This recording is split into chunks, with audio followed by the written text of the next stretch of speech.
Hi dears, നമ്മൾ 2 ദിവസത്തെ ഒരു ബ്രേക്ക് ഇട്ടു. നിങ്ങൾക്കൊന്ന് ദഹിക്കാനുള്ള സമയം തന്നതാണ്. അപ്പോൾ നമ്മൾ സിമ്പിൾ ടെൻസുകളിലൂടെ സഞ്ചരിച്ച് 3 ടെൻസുകളും കവർ ചെയ്തു. നമ്മളതിൻ്റെ സ്ട്രക്ചർ കവർ ചെയ്തു. അപ്പോൾ ആ 3 നിങ്ങൾക്കിപ്പോൾ പരിചിതമായിരിക്കും എന്നാണ് ഞാൻ വിശ്വസിക്കുന്നത്. സിമ്പിൾ എന്ന് തുടങ്ങുന്ന there are 3 tenses related to the simple division: simple present, simple past, simple future. ഇത് 3 നമ്മൾ കവർ ചെയ്തു.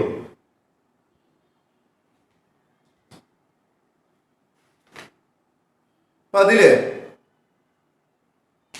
സിമ്പിൾ പ്രസന്റ് വീണ്ടും ഞാൻ ഇനി ആവർത്തിക്കുന്നില്ല. ഒരുപാട് തവണ നമ്മളത് ആവർത്തിച്ച് കഴിഞ്ഞതാണ്. സിമ്പിൾ പാസ്റ്റും നമ്മൾ ആവർത്തിച്ചു. വളരെ ഈസി ആയിട്ടുള്ള ഒരു ടെൻസ് ആണ് simple past. Then comes simple future. അതും നമ്മൾ ഡിസ്കസ് ചെയ്തു. അപ്പൊ ഞാൻ നേരത്തെ തന്നെ നിങ്ങളോട് സൂചിപ്പിച്ചിരുന്നു, നമ്മൾ ഓക്സിലിയറി ഇല്ലാതെ 2 ടെൻസുകൾ മാത്രമേ എഴുതാൻ പറ്റൂ എന്ന് ഞാൻ പറഞ്ഞിരുന്നു. സിമ്പിൾ പ്രസന്റും സിമ്പിൾ പാസ്റ്റും. അത് തന്നെ ഓക്സിലിയറി ഇല്ലാതെയും ഉള്ളതായിട്ടും എഴുതാൻ കഴിയും. With auxiliary and without auxiliary it is possible. അപ്പൊ ആ 2 ടെൻസുകൾ they are very important and particular. They are very important and particular. വളരെ പ്രധാനപ്പെട്ടതാണ്, പ്രത്യേകതയുള്ളതാണ്. Then we have discussed about simple future tense. From simple future tense, we should use auxiliary verb in every sentences. Every tense has its own auxiliary verbs, and we should use the auxiliary verbs in any type of sentences which is in the particular tense. So, നമ്മൾ ഇന്ന് പുതിയ ഒരു സെക്ഷനിലേക്ക് കടക്കുകയാണ്. നമ്മൾ simple ടെൻസുകൾ cover ചെയ്തു. അത് ഏതാണ്ട് നിങ്ങൾ നന്നായി തന്നെ മനസ്സിലാക്കിയിരിക്കുമെന്ന് ഞാൻ കരുതുകയാണ്. Today we are going to discuss about the continuous tenses. There are 3 division. There are 3 division to the continuous. Not 3, it is 6 really. But here we are going to discuss about a particular types of sentences, particular types of tenses. They are continuous tenses. First of all, നേരത്തെ നമ്മൾ simple present പറഞ്ഞതുപോലെ അത് പ്രസന്റിലായിരുന്നല്ലോ. നമ്മൾ വർത്തമാനകാലത്തിൽ നിന്ന് പഠിച്ചു, ഭൂതകാലത്തിൽ നിന്ന് past ടെൻസിൽ നിന്ന് ഒന്ന് പഠിച്ചു. Then future tensil നിന്ന് നമ്മൾ ഒന്ന് പഠിച്ചു. Then we are going to the particular domain of continuous tenses. Continuous tensesലെ നമ്മൾ ഒന്നാമത്തെ പ്രസന്റിന്റെ ഒരു ഭാഗം എടുക്കുക, പ്രസന്റിൽ നിന്ന് എടുക്കുകയാണ്. That is present continuous tense. Present continuous tense. അപ്പൊ നമ്മൾ ഈ കണ്ടിന്യൂസ് എന്ന വാക്കിന് പ്രധാനമായിട്ട് അർത്ഥം തുടർച്ചയായ. It indicates a continuation. തുടർച്ചയെ സൂചിപ്പിക്കുന്ന ഒരു കാര്യമാണ് ഈ കണ്ടിന്യൂസ് ടെൻസസ് ചർച്ച ചെയ്യുന്നത് എപ്പോഴും. നേരത്തെ നമ്മുടെ കുട്ടികളൊക്കെ ഈ ING ഫോം ചേർത്ത് വെച്ചിരുന്നത് ഈ ടെൻസുകളുടെ പ്രത്യേകതയാണ്. അപ്പോൾ ഇതിൽ തന്നെ നമ്മൾ പഠിക്കാൻ പോകുന്ന പ്രസന്റ് കണ്ടിന്യൂസ് ടെൻസ് ആണ് ഒന്നാമതായിട്ട് നമ്മൾ പഠിക്കാൻ പോകുന്നത്. അപ്പോൾ നമ്മൾ സിമ്പിൾ 3 കവർ ചെയ്തു. Then we have reached to the continuous tenses. First of all, we are going to study about present continuous tense. ഇനി നമുക്ക് അതിന്റെ ഓരോ ഘട്ടങ്ങളായിട്ട് ചർച്ച ചെയ്യാം. അതിന്റെ സ്ട്രക്ചർ ഒന്ന് നമുക്ക് മനസ്സിലാക്കാം. Present continuous tense.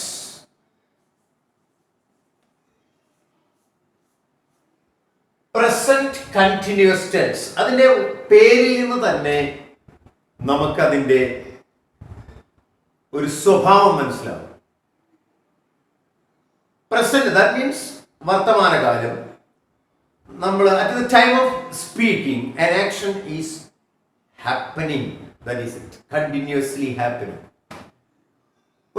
നമ്മൾ സംസാരിക്കുന്ന സമയത്ത് ഒരു പ്രവൃത്തി അത് തുടർച്ചയായിട്ട് സംഭവിച്ചു കൊണ്ടിരിക്കുകയാണ്.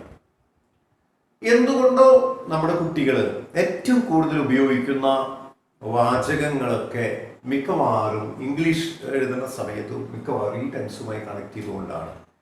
ഒന്നുകിൽ അത് എടുക്കുന്ന അധ്യാപകർ ഏറ്റവും അധികം അവർക്ക് ആ രീതിയിൽ പറഞ്ഞു കൊടുത്തിട്ടായിരിക്കാം ഈ റണ്ണിങ്, ഈറ്റിംഗ് അങ്ങനെയൊക്കെയുള്ള ING ഫോം നന്നായിട്ട് വരാറുണ്ട്. അതുകൊണ്ട് ഇത് പഠിക്കാൻ വളരെ എളുപ്പമാണ്. അപ്പോ a work, an action is happening, an action is continuing at the time of speaking. സംസാരിക്കുന്ന സമയത്ത് ഒരു പ്രവൃത്തി തുടർച്ചയായി സംഭവിച്ചു കൊണ്ടിരിക്കുന്നു എന്നാണ് അതിന്റെ സൂചന. അപ്പോൾ നമുക്കിതിന്റെ സ്ട്രക്ചറുകൾ ഓരോന്നായി പരിശോധിക്കാം. ഒന്നാമത് ഫസ്റ്റ് വൺ, നമ്മൾ എപ്പോഴും ആദ്യമായിട്ട് പറയുന്ന വർബിന്റെ ഫോമാണ്. ഇതില് V1 ഫോമാണ് ഉപയോഗിക്കേണ്ടത്. But it should be added with ING form. ഇങ്ങനെയൊന്നല്ല പല ആളുകൾ ഇത് അവതരിപ്പിക്കുന്നുണ്ടാവുക. ഞാനിത് പറയുന്നത് കുട്ടികൾക്കും അതുപോലെ തന്നെ ആദ്യമായിട്ട് പഠിക്കാൻ ആഗ്രഹിക്കുന്ന ആളുകൾക്കും വേണ്ടിയിട്ടാണ്. അപ്പൊ അതുകൊണ്ട് ഞാൻ ഈ രൂപത്തിലാണ് അത് പ്രസന്റ് ചെയ്യുന്നത്. അപ്പോൾ വെർബിന്റെ V1 ഫോമിന് കൂടെ ING ചേർക്കുക എന്നുള്ളതാണ് അതിന്റെ ഒരു പ്രോസസ്. വെർബിന്റെ വെറും V1 ഫോം അല്ലെങ്കിൽ V2 ഫോം V3 ഫോം ഉപയോഗിക്കുക എന്ന് പറഞ്ഞാൽ പോരാ. കണ്ടിന്യൂസ് ടെൻസുകൾ ഏത് തന്നെ ആയാലും, is it present or past or future or present perfect continuous, whatever it may be, there will be V1 plus ING. വെർബിന്റെ കൂടെ ഒരു ING ഫോം ഷുവർ ആയിട്ട് ഉണ്ടായിരിക്കും. അപ്പൊ വെർബിന്റെ ഫോം എന്താണ്? V1 plus ING. That is the verb form here. The second one, who are the auxiliaries? ഞാൻ പറയില്ലേ, every tense has its own auxiliary verbs or verb. ആ ടെൻസിനെ തിരിച്ചറിയാനുള്ള ഒരു മാർഗം കൂടിയാണ്. അത് മാത്രം പോരാന്ന് മാത്രം. വെർബിന്റെ ഫോം കൂടി നോക്കിയിട്ടാണ് നമ്മൾ ടെൻസിനെ തിരിച്ചറിയുന്നത്. ഒരു ടെൻസ് ഏതാണെന്ന് നമുക്ക് തിരിച്ചറിയാൻ ഒരു സെന്റൻസ് നമുക്ക് കിട്ടി. ആ സെന്റൻസ് ഏത് ടെൻസ് ആണെന്ന് തിരിച്ചറിയാനുള്ള മാർഗം എന്താണ്? ഒന്ന് ഓക്സിലിയറി വെർബ് നോക്കുക. Then secondly the form of verb. അപ്പൊ ഈ ING ചേർന്നിട്ടുള്ള വെർബുകളാണെങ്കിൽ surely it may be continuous tense. ഏത് കണ്ടിന്യൂസ് ആണെന്നറിയില്ല, it is continuous tense, no doubt in it. അപ്പൊ ഇവിടെ V1 plus ING ഉപയോഗിക്കാം. രണ്ടാമത് അതിന്റെ ഓക്സിലിയറീസ് ആരൊക്കെയാണ് നോക്കാം നമുക്ക്. ഓക്സിലിയറീസ് ആരൊക്കെയാണ്? ഓക്സിലിയറീസ് is, are, am. There are 3 auxiliary verbs in present continuous tense. You can use 3 auxiliary verbs if you use present continuous tense. Present continuous tense ന് 3 auxiliary verbുകളാണുള്ളത്. They are is, are, am. ഇനി വീണ്ടും ഞാൻ നിങ്ങളോട് അന്ന് പറഞ്ഞതുപോലെ തന്നെ പറയുകയാണ്. അതായത് 2 വഴികൾ ഒരു വീട്ടിലേക്ക് ഉണ്ടെങ്കിൽ തീർച്ചയായിട്ടും ഓരോ വഴിക്കും ഓരോ ധർമ്മം ഉണ്ടായിരിക്കും. 3 വഴികൾ ഒരു വീട്ടിലേക്ക് ഉണ്ടെങ്കിലും ഓരോ വഴിക്കും അതിൻ്റെതായ ധർമ്മങ്ങൾ ഉണ്ടായിരിക്കും. അപ്പൊ വെറുതെ 3 ഓക്സിലിയറി ഇങ്ങനെ എഴുതിയെങ്കിൽ അത് ഓരോന്നും എവിടെ ഉപയോഗിക്കണം എന്നുള്ളതിനെ കുറിച്ച് കൃത്യമായിട്ടുള്ള ഇൻസ്ട്രക്ഷൻ ഉണ്ടായിരിക്കുന്നല്ല ഉണ്ട്. എവിടെയൊക്കെയാണ്? ഈസ് എപ്പോഴും സിംഗുലർ സബ്ജക്റ്റുകളുമായിട്ട് എഴുതുമ്പോഴാണ് നമ്മൾ ഉപയോഗിക്കുക. സിംഗുലർ സബ്ജക്ട്സിനാണ് ഈസ് ഉപയോഗിക്കുക. ആർ എന്നുള്ളതാകട്ടെ പ്ലൂരൽ സബ്ജക്റ്റുകൾക്കാണ് ഏറ്റവും അധികം ആർ ഉപയോഗിക്കുക. Then what is am? ഇത് നിങ്ങൾക്ക് എല്ലാവർക്കും അറിയാവുന്നതാണ്. കാരണം എപ്പോഴും ഇങ്ങനെ നമ്മൾ പറയാൻ ശ്രമിക്കും ആം ആം, ഇംഗ്ലീഷിലൊക്കെ പറയുമ്പോൾ ആം എന്നൊക്കെ പറയാം. നമ്മൾ അയാം എന്ന് പറഞ്ഞ് പഠിക്കുന്നത് സ്കൂളുകളിലൊക്കെ. I'm, I am a student, I am a doctor, I am an engineer, I am a pilot. ഈ രീതിയിലൊക്കെ നമ്മൾ പറയാറുണ്ട്. ഐ ആം ഇന്നസെന്റ്, ഞാൻ നിഷ്കളങ്കനാണ്. ഐ ആം എ ഫൂൾ, അങ്ങനെയൊക്കെ പറയാറുണ്ട്. ആരും പറയില്ല അല്ലേ? ഐ ആം എ ഫൂൾ എന്ന് പറയുമ്പോൾ നമുക്കൊരു വിഷമമുണ്ടാവും. ഞാനൊരു വിഡ്ഢിയാണെന്ന് ആർക്കും പറയാൻ താല്പര്യം ഉണ്ടാവില്ല. അതിലൊക്കെ വരുന്നത് ഈ ഏം ആണ്. ഐ. അപ്പൊ ഈ ഏമിനൊരു പ്രത്യേകത ഉണ്ട്. ഈ സാധനം ഐയുടെ കൂടെ മാത്രമാണ് മിക്കവാറും നിങ്ങൾക്ക് കാണാൻ കഴിയുള്ളൂ. അപ്പോ വിത്ത് ദ സബ്ജക്ട്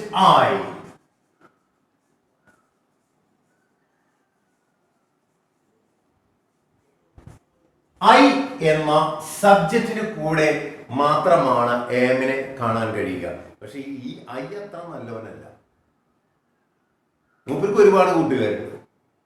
ഐനെ നമുക്ക് ഹാവിന്റെ കൂടെ കാണാം, ഹാഡിന്റെ കൂടെ കാണാം, വില്ലിന്റെ കൂടെ കാണാം, വുഡിന്റെ കൂടെ കാണാം, ക്യാനിന്റെ കൂടെ, കുഡിന്റെ കൂടെ, വുഡ് ഹാവിന്റെ കൂടെ, കുഡ് ഹാവിന്റെ കൂടെ ഒക്കെ കാണാം. പല സ്ഥലത്തും കാണാൻ പറ്റും.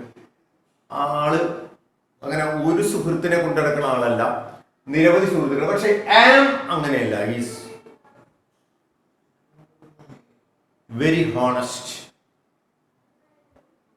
വളരെ സത്യസന്ധതയുള്ള ഒരാളാണ്. ഒരൊറ്റ സുഹൃത്തേ ഉള്ളൂ, ദാറ്റ് ഈസ് ഐയുടെ കൂടെയാണ് ഇതിനെ എപ്പോഴും നമ്മൾ കാണാറുള്ളത്. ഐ എന്നുള്ള സബ്ജക്റ്റ്, ഞാൻ എന്നർത്ഥം വരുന്ന ഐ എന്ന സബ്ജക്റ്റിന്റെ കൂടെ മാത്രമാണ് സാധാരണ ഏമിനെ നമ്മൾ കാണുന്നത്. ഇനി ഇത്രയും കാര്യങ്ങളെ ഇപ്പൊ ഇതിൽ നമുക്ക് പറയാനായിട്ട് ഉള്ളൂ. അതായത് വെർബിന്റെ ഫോം, വെർബ് ഫോം ആണ് ഞാൻ പറഞ്ഞത്. വെർബിന്റെ ഫോം എപ്പോഴും V1 പ്ലസ് ING ആണ് പ്രസന്റ് കണ്ടിന്യൂസ് ടെൻസിൽ ഉപയോഗിക്കേണ്ടത്. അതിൽ വരുന്ന ഓക്സിലിയറീസ്, there are 3 auxiliaries, that is, are, am. Is singular. Is for singular subject. ഏകവചന സബ്ജക്റ്റ്, ഒരാളോ ഒരു വസ്തുവോ ഒക്കെയുള്ള ആണ് സബ്ജക്റ്റ് ആയിട്ട് വരുന്നതെങ്കിൽ യു ക്യാൻ യൂസ് ഈസ്. അതായത് തേർഡ് പേഴ്സൺ സിംഗുലർ എന്നൊക്കെ പറയും ഇംഗ്ലീഷിൽ. ഹി, ഷീ, ഇറ്റ് ഇങ്ങനെയുള്ള സാധനങ്ങൾ. അതുപോലെ ഒരാളാണെങ്കിൽ കൗണ്ട് ചെയ്യുമ്പോൾ ഒരു വസ്തുവോ അല്ലെങ്കിൽ ഒരാളോ ഒരു ജീവിയോ അങ്ങനെ ഒന്നാണെങ്കിൽ മാത്രമാണ് ഈസ് ഉപയോഗിക്കാറുള്ളത്. Then comes are. Are for plural subjects. Are എന്നുള്ളത് എപ്പോഴും പ്ലൂറൽ സബ്ജക്ട്സുകൾക്ക് കൂടെ ഉപയോഗിക്കാറുള്ളതാണ്. എന്ന് പറഞ്ഞാൽ ബഹുവചന കർത്താക്കന്മാരുടെ കൂടെയാണ് മൂപ്പര് എപ്പോഴും വരിക. ഒന്നിലധികം ആളുകൾ, ഒന്നിലധികം വസ്തുക്കൾ, ഒന്നിലധികം മൃഗങ്ങൾ, അങ്ങനെ ഒന്നിലധികം ആശയങ്ങൾ, അങ്ങനെയൊക്കെ ഉള്ളതാണ് സബ്ജക്റ്റ് ആയിട്ട് വരുന്നതെങ്കിൽ you can use are. What is the function of am? Am means it is the only one, she has only one friend, that is I. ഐയുടെ കൂടെ മാത്രമേ ആമിനെ നമുക്ക് കാണാൻ കഴിയൂ. പക്ഷെ ഐ അങ്ങനെയല്ല, മൂപ്പരെ പലരുടെ കൂടെയും കാണാൻ പറ്റും. വാസിന്റെ കൂടെ കാണാം, വേറിന്റെ കൂടെ കാണാം, ക്യാന്റെ കൂടെ കാണാം, കുഡിന്റെ കൂടെ, may, might, every auxiliary verb. ഒരുവിധ ഓക്സിലിയറി വെർബുകളൊക്കെ മൂപ്പരുടെ കൂടെ വരാറുണ്ട്. എല്ലാവരും ഇല്ല, ചിലരൊക്കെ. പക്ഷേ ആം അങ്ങനെയല്ല. ആമിനെ നമ്മൾ എപ്പോഴും ഐ എന്ന സബ്ജക്റ്റിന്റെ കൂടെ മാത്രമേ കാണൂ. അതുകൊണ്ട് വളരെ ശുദ്ധമായൊരു വ്യക്തിയാണ് ആം, മറക്കണ്ട. അപ്പൊ ആമിനെ കണ്ണി കണ്ടോടൊന്നും കാണാൻ പറ്റില്ല. ഗോവിന്ദന്റെ കൂടെയോ അല്ലെങ്കിൽ സരസമ്മയുടെ കൂടെയോ അല്ലെങ്കിൽ മേഴ്സിക്കുട്ടിയുടെ കൂടെയോ ഒക്കെ ഇങ്ങനെ കാണാൻ പറ്റില്ല. ഒറ്റ ആളുടെ കൂടെ കാണാൻ പറ്റൂ, ദാറ്റ് ഈസ് ഐ. എന്റെ കൂടെ മാത്രമാണ് കാണുന്നത് എന്ന് പറഞ്ഞാൽ എന്റെ കൂടെയല്ല, ഐ എന്ന സബ്ജക്റ്റിന്റെ കൂടെ മാത്രമേ ആമിനെ കാണാൻ കഴിയൂ. That is the particularity of the auxiliary verb am.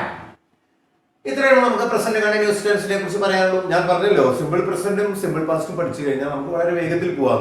നമുക്ക് വളരെ വേഗത്തിൽ പോകാം. Then I am going to write an example now. നമുക്ക് എക്സാമ്പിൾ വേണ്ടേ? തീർച്ചയായിട്ടും വേണം. Then നമുക്ക് എക്സാമ്പിൾ ആയിട്ട് റൈറ്റ്, അല്ലെങ്കിൽ നമ്മൾ കുറെ എഴുതിയിട്ടുണ്ട് എക്സാമ്പിൾസ്. നമ്മൾ ആദ്യം എഴുതി രവി ഡ്രിങ്ക്സ് മിൽക്ക് എന്ന് പറഞ്ഞൊരു വാചകം എഴുതി. അതിന്റെ കണ്ടിന്യൂസ് ടെൻസിലേക്ക് പോകാം. അപ്പൊ എന്താണ്? രവി പാൽ, ശരിക്കും രവി പാൽ കുടിക്കുകയാകുന്നു എന്നേ വേണ്ടുള്ളൂ. പക്ഷെ ഞാൻ നിങ്ങൾക്ക് വേണ്ടി അത് ഇങ്ങനെ എഴുതുക, പാൽ കുടിച്ചുകൊണ്ടിരിക്കുന്നു.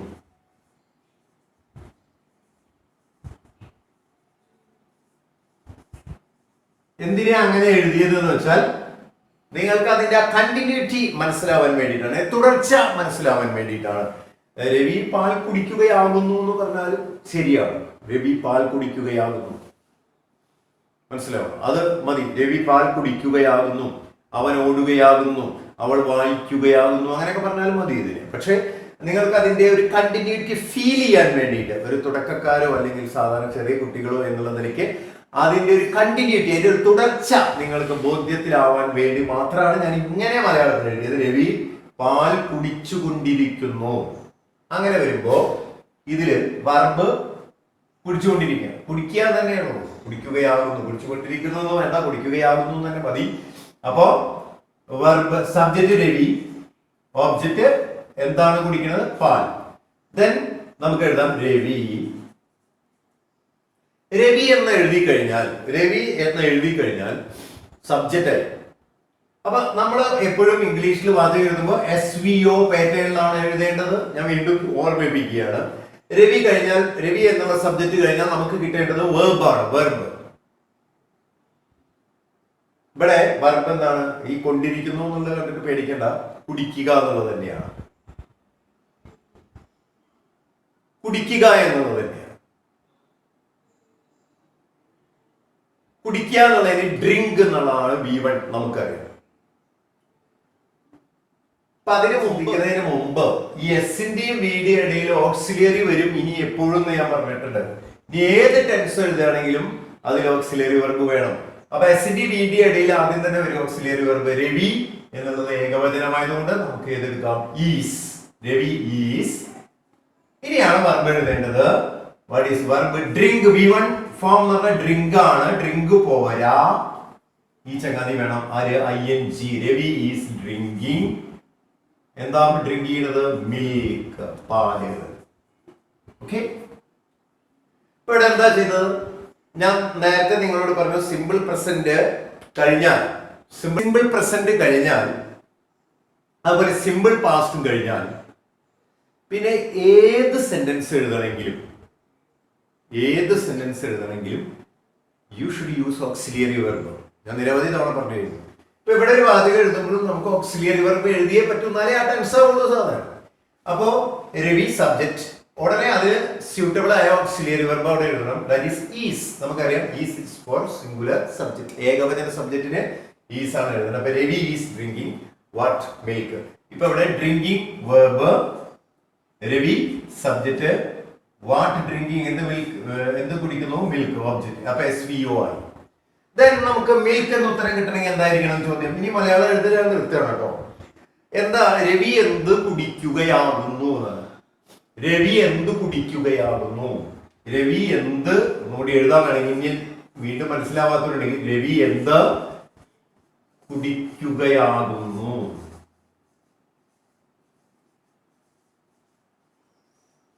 Then the question word is എന്ത്? What? Auxiliary verb ഏതാണ്? Question word കഴിഞ്ഞ auxiliary verb is. What is? Subject Ravi, drinking, verb ING വേണം. ഏത് സെന്റൻസ് എഴുതുകയാണെങ്കിലും വെർബിന്റെ കൂടെ ING മസ്റ്റ് ആണ്. What is Ravi drinking? എന്താണ് രവി കുടിക്കുന്നത്? കുടിച്ചുകൊണ്ടിരിക്കുന്നത്. ഇനി ഡൗട്ട്ഫുൾ ക്വസ്റ്റ്യൻ, രവി പാൽ കുടിക്കുകയാണോ? അപ്പൊ ക്വസ്റ്റ്യൻ വേർഡ് വേണ്ട, start with auxiliary verb. Is, Ravi, verb drinking, milk. Is Ravi drinking milk. Ravi milk, പാൽ കുടിക്കുകയാണോ? ദെൻ നമ്മൾ യെസ് എന്ന് എഴുതുകയാണെങ്കിൽ ഇറ്റ്സ് വെരി ഈസി. യെസ് ഈ സെന്റൻസ് തന്നെ. യെസ് രവി, അതെ രവി ഈസ് ഡ്രിങ്കിങ് മിൽക്ക്. ഇനി നിഷേധം, negative sentence. We should make a negative sentence here. No. What is the particularity of negative sentence? We should add auxiliary verb and not between subject and verb. That is subject Ravi. Near verb എഴുതുന്നതിന് മുമ്പ് auxiliary verb plus not. Ravi is not drinking verb milk. Okay? ഇതാണ്, അതുപോലെ simple ആണ്. ഇനി നമുക്ക് വളരെ പെട്ടെന്ന് പോവാം. ഇതൊക്കെ വേഗം ചെയ്തിട്ട് വേണം നമുക്ക് യഥാർത്ഥ ഗ്രാമറിലേക്ക്, അതായത് എക്സർസൈസുകളിലേക്ക് കയറാനായിട്ട്. ഇത് നമ്മൾ ടെൻസ് മനസ്സിലാക്കാനുള്ള ഒരു പ്രോസസ് മാത്രമാണ്. അപ്പോ പ്രസന്റ് കണ്ടിന്യൂസ് ടെൻസ് ഞാൻ വീണ്ടും സൂചിപ്പിക്കുകയാണ്. We should use V1 form of the verb plus ing form. Then there are 3 auxiliary verbs in present continuous tense. They are is, are, am. Is for singular subject. ഏകവചന സബ്ജക്റ്റിനെ കൂടിയാണ് is വെക്കുക.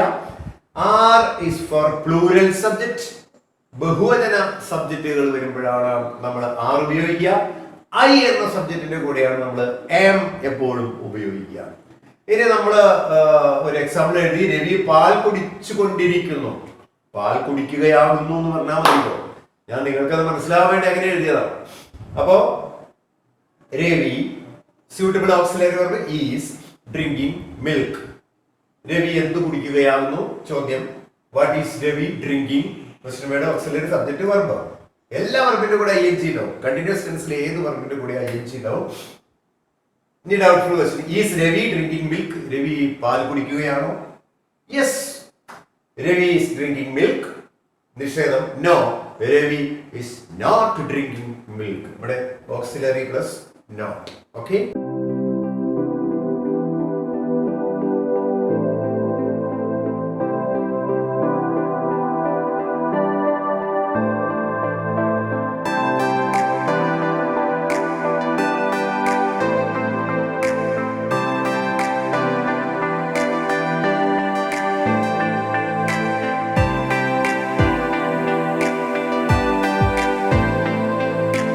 അപ്പോൾ കുട്ടികളെ, ഞാൻ പറഞ്ഞത് ഇത്രയും പരത്തി പറഞ്ഞു. ആദ്യ ഭാഗങ്ങളിൽ വല്ലാതെ പരത്തി പറഞ്ഞിട്ടുണ്ട്.